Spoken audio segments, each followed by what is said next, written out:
First person from the younger man's perspective. I didn't expect to hear her say that. Not like that. Not with the door half shut, her hands still on the knob, eyes flicking to the floor before they came back up to meet mine. This stays between us. It didn't sound dangerous. It didn't even sound secret. It sounded like a sigh someone had been holding in too long, finally slipping out. I'd been at the shop since 7. My friend, her son, was running late again, stuck at some campus meeting. We were supposed to be pulling the old Honda apart, trying to figure out why it kept stalling at lights. She showed up instead, a pair of sunglasses perched on her head, keys dangling from a finger like she wasn't sure whether to drop them into my hand or keep them. "You're early?" I said, wiping grease off my palms onto a rag that was already more black than gray. She smiled like she'd been caught doing something a little mischievous, like showing up at a garage in clothes too nice for it. "I was nearby," she said. "Figured I'd save him the trip." Her name was Dana. I'd known her since high school, mostly from a distance. Always put together, always a little sharper than everyone around her. Like she saw through whatever noise we all were making. In her 40s now, but not in a way that felt old. More like everything about her had finally decided what it wanted to be. We talked about the car first. The way she leaned in to listen when I explained the problem. The way she nodded but kept looking at me instead of the engine. "Can I wait here?" she asked, gesturing vaguely to the folding chair in the corner. "Yeah, sure. Might take a bit, though." "That's fine. I like the smell of these places." I laughed. "Most people don't." She tilted her head, considering. "Maybe I like that it doesn't pretend to be anything else." The shop was quiet except for the hum of a portable fan and the occasional metallic clink of a wrench hitting the concrete. I found myself talking more than usual. Nothing important, music, the heat wave, a story about a customer who'd driven half a mile with his parking brake on. She asked questions, listened without looking at her phone. Like everything I said was worth at least a little space in her head. At one point, I reached for the ratchet and my elbow brushed hers. Nothing big, just a soft, warm collision of skin. We both froze for half a beat, then stepped away at the exact same time, like it was choreographed. "Sorry," I muttered. "No," she said quickly, then softer. "Don't be." That silence after felt heavier than the air should have allowed.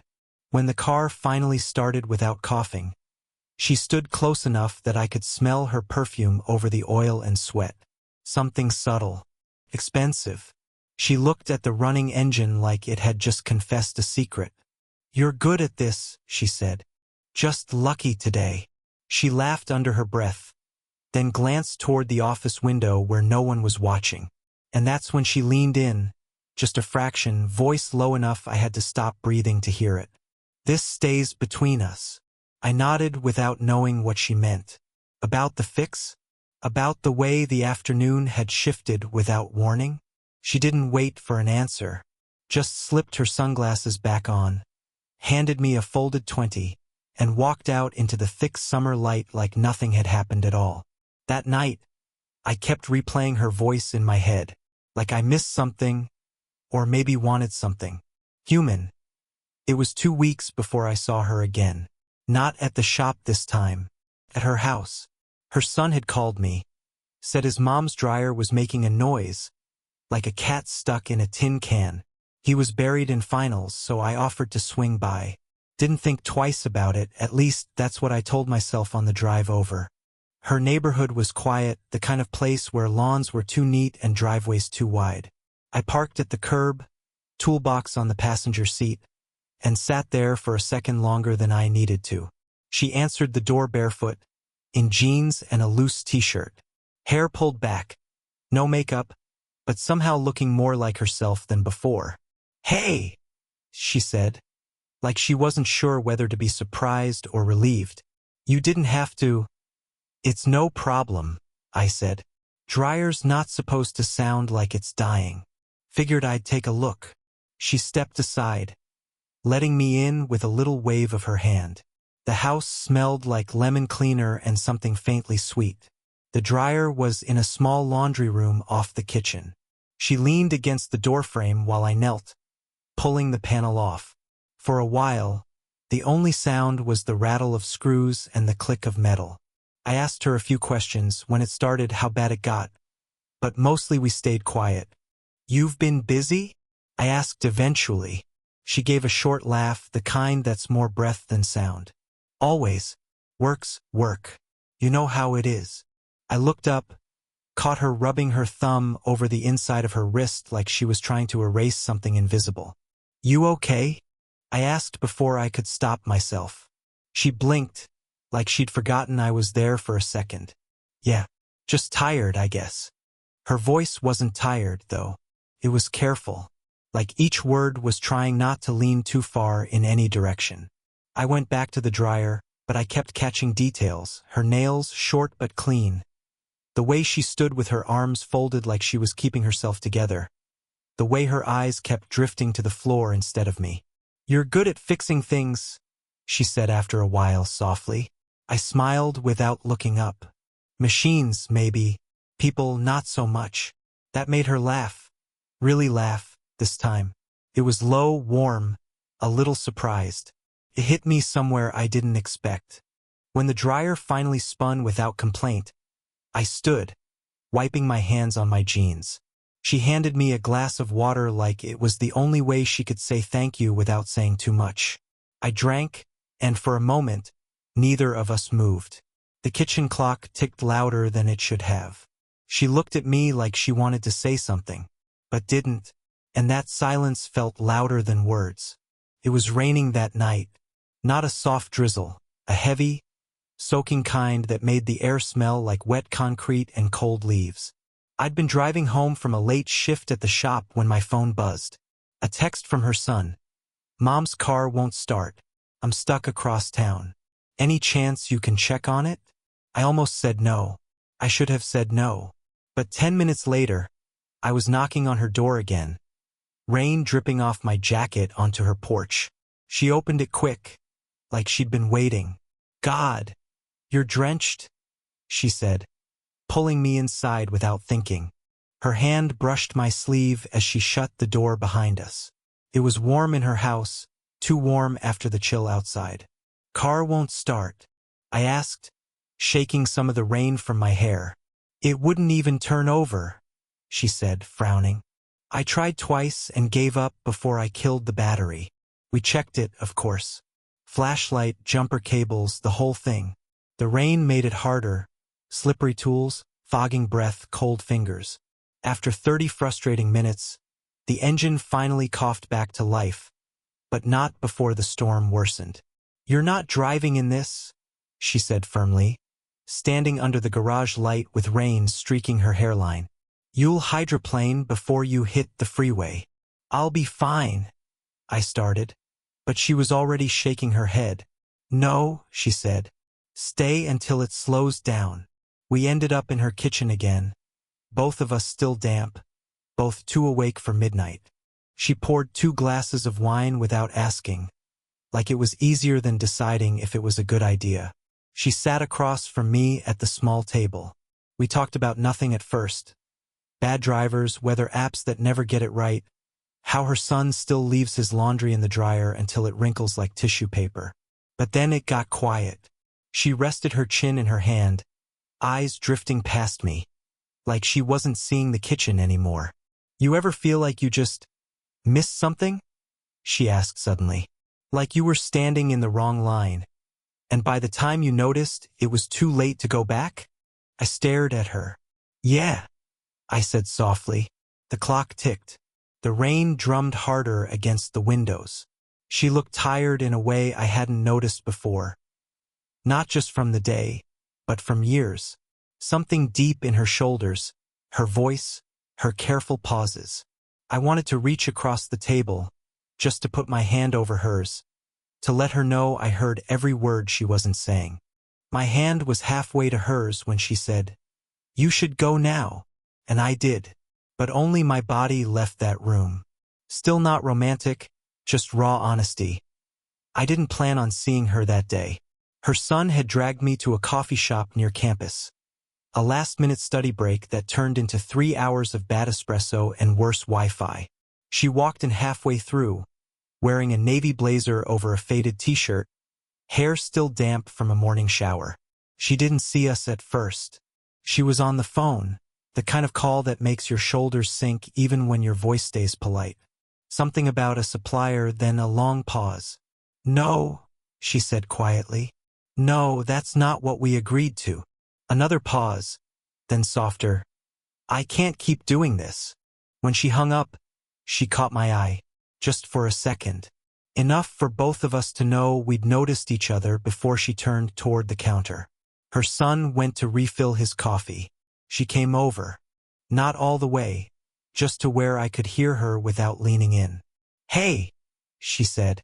"Hey, you're everywhere lately," she said, trying for a smile that didn't quite land. I almost laughed, but it came out more like a breath. "Feels that way." She glanced toward her son at the counter, then back at me. "Can we talk?" We ended up outside, under the awning, drizzle still in the air. The street was quiet. The hum of traffic a few blocks away sounded distant, almost irrelevant. She leaned against the cold brick wall. Arms crossed, not defensive, just holding something inside. "What are we doing?" she asked finally. I swallowed hard. "I don't know." "This?" She gestured between us, not looking at me. "This isn't normal. I don't know how to stand next to you without thinking about." She stopped, shook her head. "God, listen to me." I stepped closer without meaning to, not enough to touch, just enough to feel the gravity of it. "I haven't done anything," I said. "I know," she said quickly. "That's the worst part. Feels like we've already done something. Like we're guilty of something we never even touched." The rain picked up again, soft but steady. The awning above us dripped, each drop hitting the pavement like punctuation marks to a conversation neither of us wanted to keep having but couldn't stop. She finally looked at me, really looked, eyes tired, but sharp, searching. I opened my mouth, then closed it again. There wasn't a right sentence left in me.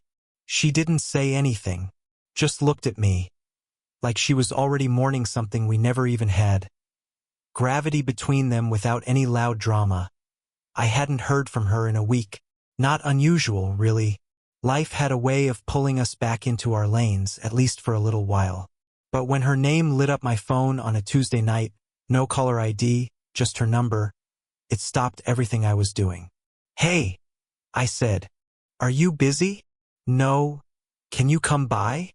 She didn't explain, and I didn't ask. 20 minutes later, I was standing on her porch again. The same familiar smell of lemon cleaner slipping out the door as she let me in. She looked different. Not unkempt, just unguarded. Hair tied back carelessly. A sweatshirt that wasn't trying to impress anyone. Bare feet on the hardwood. "I'm sorry for calling so late," she said, leading me into the living room. A single lamp lit the space, casting soft shadows across framed photos and stacks of unopened mail. "It's fine," I said quietly. "What's going on?" She sat down on the couch but didn't gesture for me to join her right away. Her fingers toyed with a folded piece of paper she kept turning over in her hands like it might burn if she held it still. "I got a letter," she said. "From my ex," she said. The word sounded like it had been waiting years to get out, heavy and tired. "It's nothing dramatic. He just apologized. For everything. For leaving the way he did. For what it did to me." I stayed standing. Not because I wanted distance, I just didn't know where to put myself. "He left when our son was 12, she continued, voice calm, almost clinical. "One day he just stopped coming home. I did everything to keep it from breaking us. But it broke me, quietly, bit by bit. I stopped letting people close after that. I couldn't risk someone walking out again." She unfolded the letter, smoothed it flat on her knee without looking at it. "And then you started showing up," she said, finally glancing at me. "You with your easy questions, your stupid stories about customers, the way you actually listen." She laughed once, a fragile little sound that didn't make it past her throat. You remind me of who I was before everything got complicated, before I learned to expect the worst. I sat down then, because standing felt wrong, like I was pretending to be somewhere else. She exhaled through her nose, long and uneven, like her body was catching up to her words. I didn't see this coming, she said. Any of it. Neither did I. She took a breath like she hadn't allowed herself to in years. And for the first time, she looked at me without fear. Collapse into something neither can ignore, but still soft, not cinematic. It was late. Not the kind of late where the world's asleep, but the kind where it's quieter than usual, like everything's holding its breath. She called again, not asking for help this time. Just, "Are you awake?" I was. The drive over felt different. No excuses left, no cars to fix, no appliances to rescue. Just two people circling the thing between them until there was nowhere left to walk but straight through it. She opened the door before I knocked. We didn't hug, didn't even say hi. We just looked at each other for a beat too long, like we were both waiting for the other to flinch. "Come in," she said. The house was dim, one light on in the kitchen, humming low. She poured tea this time, not wine. Maybe to remind us this wasn't about losing control, but about choosing it. We sat at the table again. Same spots, same distance, but everything different now. She stirred her tea even after the sugar dissolved, the spoon clicking soft against ceramic, a nervous rhythm neither of us mentioned. "I don't want to ruin your life," she said finally, eyes on the steam, not on me. "You won't," I said. She gave a quiet, humorless laugh. "You say that now. I've thought about this," I admitted. "About you. About what this would mean." She looked up then. The sharpness in her eyes was gone. What was left was tired, but honest. And I keep coming back." We sat there a while, not speaking. The world outside felt far away. No cars passing, no rain, just the faint hum of the fridge and two people too close to pretend they weren't. "I don't need promises," she said eventually. "I can't do another promise that gets broken." "I'm not offering one," I said. "Just tonight. Just truth." She blinked, slow, like she was letting the words settle somewhere private. When she reached across the table, it wasn't dramatic. No trembling hands, no deep sigh. Just her fingers sliding over mine, her palm warm, steady. I turned my hand so our fingers fit. Neither of us moved beyond that. We didn't need to. We sat there, holding hands, breathing like we were both afraid any sudden move would wake the world back up and take this from us. She didn't say she loved me, but she let her guard down, and that was louder than any "I love you" ever could be. It's been months now. I'm sitting in my car outside her house again, but this time I'm not nervous. No racing heart, no rehearsed excuses. I'm here because I want to be, and because she asked. Things didn't turn into a fairy tale. They never could. Too many lives already built. Too many histories stitched into the fabric of who we are. But something shifted. Quietly. Permanently. We don't see each other every day. Sometimes a week will go by, and all we trade are a few texts, a photo of a dog we both saw on the street, a link to a song that feels like a shared secret. It's not romance in the way people like to sell it.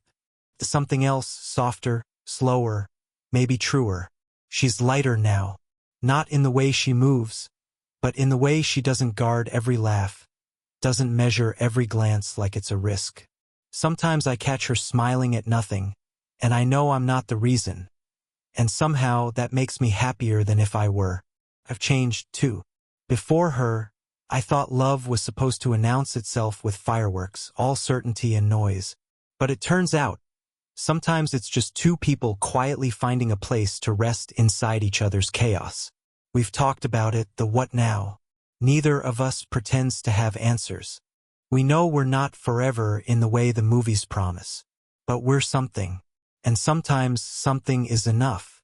There are moments still when we sit across from each other, a kitchen table between us, and I remember that first long pause, that space filled with things neither of us could name. And then she'll reach out, just brush my fingers with hers, like she's checking I'm still real. And I am. I think about what it cost her to even try again. To let someone past the locked doors, the careful quiet she built around herself. And I don't take that lightly. If there's one thing I've learned, it's this. Love doesn't always arrive when you're ready. It doesn't ask permission, doesn't check calendars, doesn't wait for circumstances to line up. Sometimes it just stands in front of you, tired, human, complicated, and asks, without saying a word, "Can I stay here, just for a while?" And if you're lucky, you say yes, even if it's only for now, even if it breaks every rule you thought you'd never bend. Because sometimes now is where all the living happens. What about you? Ever had something find you when you weren't looking, and change everything anyway?